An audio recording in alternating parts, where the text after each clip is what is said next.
Les douleurs cervicales, est-ce que ça peut engendrer des plexus brachiaux, donc des douleurs vraiment dans toute la main comme un gant? La question c'est oui et non. C'est-à-dire que oui, c'est lié, mais non, c'est absolument pas le même problème, tu vois. Donc n'hésite pas à les demander à ton docteur, tu vois, pour qu'il te donne des indices. Sinon, comment est-ce que tu fais pour savoir un petit peu? Tu vois, le plexus brachial, je lève le bras et de suite, ici, là, ça va se comprimer. Et en se comprimant, donc le plexus brachial, le défilé thoraco-brachial, je vais avoir des fourmis et une espèce de douleur en gant qui apparaît dans toute la main, avec des baisses de force, c'est possible.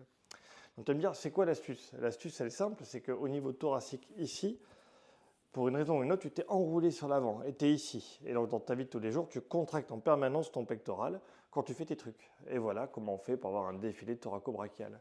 Mais tu l'as compris, cette posture-là, eh bien, elle n'est pas bonne.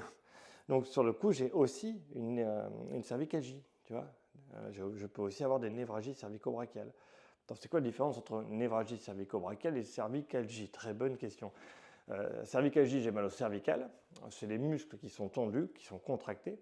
Ça peut être aussi des douleurs entre guillemets neuropathiques. Je simplifie. C3. Donc si la troisième vertèbre cervicale elle écrase la racine nerveuse, tu peux avoir mal dans le cou. Mais la position peut aussi créer des courbatures, tu vois, contractures.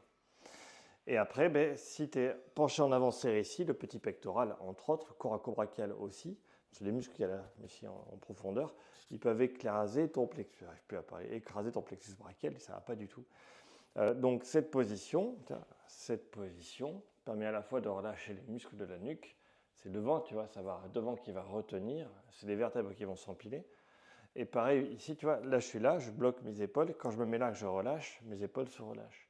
Donc vraiment, c'est la posture qui va définir quand tu es polypathologique. Si tu as une mauvaise posture, tu as tout qui ne va pas aller du tout. Et par contre, si tu as une bonne posture, eh bien, c'est le point d'entrée, le truc de base qu'il faut modifier, la posturologie, pour commencer à aller mieux. J'essaie de simplifier, mais je suis au café, c'est le matin. Et je me suis rasé pour une fois, tu as vu?